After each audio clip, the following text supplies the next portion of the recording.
네, 여러분 안녕하십니까. 10월 10일 목요일 아침 매일 성경 묵상 함께 나누겠습니다. 오늘은 다니엘 4장 후반부 19절에서 37절까지 말씀인데요. 제가 22절까지를 읽어드립니다.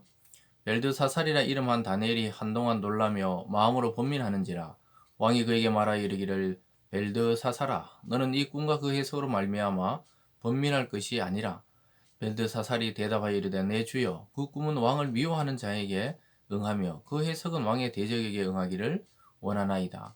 왕께서 보신 그 나무가 자라서 견고하여지고 그 높이는 하늘에 닿았으니 땅끝에서도 보이겠고 그 잎사귀는 아름답고 그 열매는 많아서 만민을 먹을 것이 될 만하고 들짐승은 그 아래서 살며 공중에 나는 새는 그 가지에 깃들었나이다. 왕이여 이 나무는 곧 왕이시라. 이는 왕이 자라서 견고하여지고 창대하사 하늘에 닿으시며 권세는 땅끝까지 미치심이니라. 아멘. 오늘 본문의 내용을 중심으로 하늘의 왕이라는 제목으로 말씀을 증거하겠습니다. 오늘 말씀을 통해 우리는 이 세상의 어떤 권력도 또 어떤 사람도 또 어떤 나라도 하나님이 다 통치하시며 결국 자기 마음의 교만에서 어떤 자기가 하나님처럼 자기가 신처럼 자기가 숭배받는 그런 모든 것들을 낮추시는 교만한 자를 반드시 낮추시는 하나님의 모습을 보게 됩니다. 이 세상에서 대단한 것 같고 사람들에게 피눈물을 흘리게 하는 사람은 결국 하나님이 다 보고 계수하고 계시고 결국 어떤 날에 감쪽같이 그를 낮추신다는 것을 보게 됩니다. 그래서 다니엘은 오늘 꿈을 통해 왕에게 충고하고 또 그 해석을 해주면서 그러지 말기를 왕에게 당부하지만 결국은 그 꿈처럼 이 느부갓네살은 낮아지고 또 낮아져서 한 7년을 거의 미치광이처럼 풀을 뜯어먹고 이슬을 맞고 광야에서 막 사는 것을 보게 됩니다. 그렇지만은 희망적인 것은 하나님이 그를 다시 회복시켜 줄 것이다. 정말 역사적으로 다시 그는 기한이 차서 하나님의 약속대로 다시 왕위에 오르고 그럴 때 느부갓네살은 그 꿈을 해석한 다니엘의 그 내용처럼 하나님을 찬양하게 되는 것으로 오늘 이 두 번째 꿈의 내용이 마치게 됩니다. 그래서 오늘 이 내용을 통해 우리가 알 수 있는 것은 결국 온 세상의 주권과 통치권은 하나님께 있고 하늘의 왕이 진정한 이 우주의 왕이요 인간의 왕이요 이 세상의 왕이라는 사실을 보여주고 있습니다. 그래서 오늘 첫 번째로 다니엘이 해석하고 충고하는 것을 보게 되는데요. 다니엘의 그 바벨론식 이름이 벨드사살입니다. 그래서 벨드사살을 보고 빨리 이야기해달라 하니까 벨드사살은 어제 그 내용을 듣고는 깜짝 놀랐어요. 왜냐? 왕이 이 고통당하고 낮아질 그 꿈이었기 때문에. 그래서 다니엘은 지혜롭게 이야기하죠. 이 모든 것이 왕이 아니고 왕의 대적에게 응하기를 원한다. 이렇게 이야기해 놓고는 그것을 쫙 설명합니다. 그 큰 나무, 그리고 하늘에 닿을 듯한 나무, 그리고 큰 열매를 맺고 그 그늘 아래 많은 새와 짐승이 깃들고 이것은 번성하는 제국, 느부갓네살의 왕국을 뜻한다고 이야기합니다. 22절로 다시 보면요. 왕이여 이 나무는 곧 왕이시라. 이는 왕이 자라 견고하여지고 창대하사 하늘에 닿으시며 권세는 땅끝까지 미치심이니이다. 그러니까 막 이 온 땅끝까지 느부갓네살의 이름을 모르는 나라가 없다는 거예요. 그 정도로 권세가 하늘에 미치게 된다. 이렇게 이야기하면서 그 꿈에 본 나무는 왕입니다. 그런데 그 다음 23절에 왕이 보신 적 한 순찰자 한 거룩한 자가 하늘에 내려와 이르기를 그 나무를 베어 없애라. 그러나 그 뿌리에 그루터기는 땅에 남겨두고 새와 노줄로 동이고 그것을 들풀 가운데 두라. 그것이 하늘에 이슬에 젖고 또 딜짐승과 더불어 제 몫을 얻고 7대를 지내리라. 그래서 그 내용에 대해서 아주 크게 되고 번성하고 하늘까지 닿았는데 어느 날 하늘의 순찰자 즉 하나님이시죠. 내려오셔가 그 나무를 베어버린다는 거예요. 그 권세가 한순간에 사라지고 낮아진다는 거죠. 그런 하나님이 그루터기 마지막 그 베고나 하면 그 그루터기 그 뿌리 부분에 그루터기는 남겨두셨다. 회복의 여지를 보여주고 있는 것이죠. 그 그루터기에서 다시 잎이 나고 싹이 나고 또 열매를 맺게 되는 것이죠. 어쨌든 그 기간, 낮아지는 기간이 7대, 즉 7년을 지내게 된다고 이야기하고 있습니다. 그러면서 해석을 보이죠. 24절에 왕이여 그 해석은 이러하니 곧 지극히 높으신 이가 명령하신 것이 내주 왕에게 미칠 것이라. 왕이 사람에게 쫓겨나서 들짐승과 함께 살며 소처럼 풀을 먹으며 하늘의 이슬에 젖을 것이요 이와 같이 7대를 지낼 것이다. 그러니까 거의 미치왕이라는 거죠. 왜냐하면 소처럼 풀을 뜯어먹고 막 밖에서 노숙을 하고 왕이 갑자기 이렇게 사람들에 쫓겨나 왕궁 밖으로 나가. 왜냐하면 너무 이 미쳐 있으니까 쫓아낸 것이죠.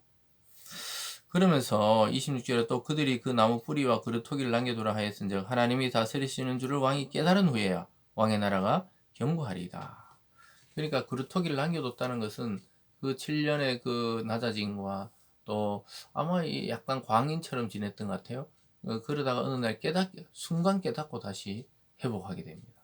그 지나 보니까 7년이 지나간 거예요. 그래서 회복의 여지를 남겨두시고 있다고 이야기하고 다시 견고해진다. 그러면서 27절에 그런즉 왕이여 내가 아뢰는 것을 받으시고 공의를 행함으로 죄를 사하시고 가난 자를 긍휼히 여기고 죄악을 사하소서. 그래 하시면 왕의 편안함이 혹시 장구하리이다. 그러니까 지금이라도 선을 행하라는 거예요. 악을 행하지 말고 공의롭게 다스리고 가난한 자를 백성들을 긍휼히 여기고 또 죄악을 사해주고 용서해주고 사면해주고 이렇게 하라는 겁니다. 그러면 왕의 날이 장구할지도 모른다. 이렇게 이야기하고 있는 것이죠. 그래서 다니엘이 해석하고 그에게 이렇게 행하라고 충고해 주는데 결국은 하나님의 그 환상대로 예언대로 이루어져요. 그래서 느부갓네살이 어느 날 갑자기 낮아집니다. 28절에 보면요. 이 모든 일이 다 나 느부갓네살 왕에게 임하였느니라. 12달이 지난 후에 내가 바벨론 왕궁에서 거닐세 나 왕이 말하여 이르되 이 큰 바벨론은 내가 능력과 권세로 건설하여 나의 도성으로 삼고 이것으로 내 위엄의 영광을 나타낸 것이 아니냐. 그러니까 그 왕궁 일을 왔다 갔다 하다가 이 예언이 있고 12달이 지났다. 1년이 지난 후죠. 어느 날 왕이 지붕 위에서 궁궐 지붕 위에서 왔다 갔다 하면서 참 자기 제국을 바라면 스스로 도취되어가 이야기하는 거죠. 이건 내 힘으로 내 권세로 내 능력으로 이러한 제국을 건설했구나. 참 좋다. 그러면서 자기 위엄의 영광을 나타냈다. 자기가 얼마나 위대한지 사람들은 이야기할 것이다. 이렇게 생각하고 혼자 말을 하는데 31절에 보면 이 말이 아직도 나 왕의 입에 있을 때 하늘에서 소리가 내려 이르되 느부갓네살 왕아 내가 말하노니 나라의 왕위가 내게서 떠났느니라. 이렇게 말합니다. 내가 대단한 것을 이루었다 이러는데 하나님의 목소리가 들리죠. 이제 네 왕위가 네게서 떠났다. 그러면서 32절에 사람에게 쫓겨나서 아까 왜 다니엘이 이야기한 대로 그래서 쭉 떠나가는 것을 보게 돼요. 그래서 33절에 바로 그때 이 일이 나 느부갓네살의 응함으로 내가 사람에게 쫓겨나 소처럼 풀을 먹으며 몸이 하늘 이슬에 젖고 머리털이 독수리 털과 같이 자랐고 손톱은 새 발톱같이 되었더라. 완전히 망해버리고 미쳐버리고 손톱이 그냥 새 발톱처럼 손톱도 안 깎고 머리도 안 깎고 노숙을 하면서 그냥 소처럼 풀도 먹고 들을 돌아다니고 이런 미치광이가 되었다는 겁니다. 그래서 완전히 낮아진 왕의 모습을 오늘 보게 되죠. 다니엘이 통한 하나님의 예언대로 쫓겨난 거예요. 그가 대단하다고 자기를 생각했을 때, 야, 이 세상 모든 사람이 자기를 찬송하고 칭송한다. 이런 생각하고 이렇게 혼자 말을 끝나기도 전에 미쳐버린 거죠. 그래서 사람들이 쫓겨나고 왕위를 빼앗깁니다. 그런데 오늘 마지막 세 번째로만 다시 회복되는 왕의 모습을 보게 됩니다. 34절에 그 기한이 참에 나 느부갓네살이 하늘을 우러러 보았더니 내 총명이 다시 내게로 돌아온지라. 이에 내가 지극히 높으신 이에게 감사하며 영생하신 이를 찬양하고 경배한다니 그 권세는 영원한 권세요 그 나라는 대대에 이르리로다.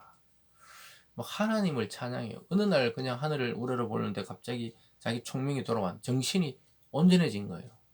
완전히 정신병처럼 완전히 미치광이 되었다가 온전한 정신으로 돌아왔다는 것이죠. 하나님을 찬양합니다. 왜냐하면 다니엘을 통해 딱 7년이 지났을 때 기한이 찼을 때 자기도 모르게 이 총명이 돌아와서 다시 왕권에 오르게 되는 것을 보게 됩니다. 36절로 가볼까요? 그때 내 총명이 내게로 돌아왔고 또 내 나라의 영광에 대하여 내 위엄과 광명이 내게로 돌아왔고 또 나의 모사와 관원들이 내게 찾아오니 내가 내 나라에서 다시 세움을 받고 또 지극한 위세가 내게 더하였느니라. 여기 보면은 총명이 돌아왔고 또 자기의 권위가 광명과 위엄이 돌아왔고 또 모든 신하들이 자기에게 돌아왔다. 이렇게 표현합니다. 모든 것이 다시 원위치되고 회복되었다는 거예요. 단 하나 달라진 것은 느부갓네살이 하나님을 찬양하고 하나님을 높이는 왕이 되었다는 겁니다. 자기가 경험한 것을 부정할 수 없잖아요.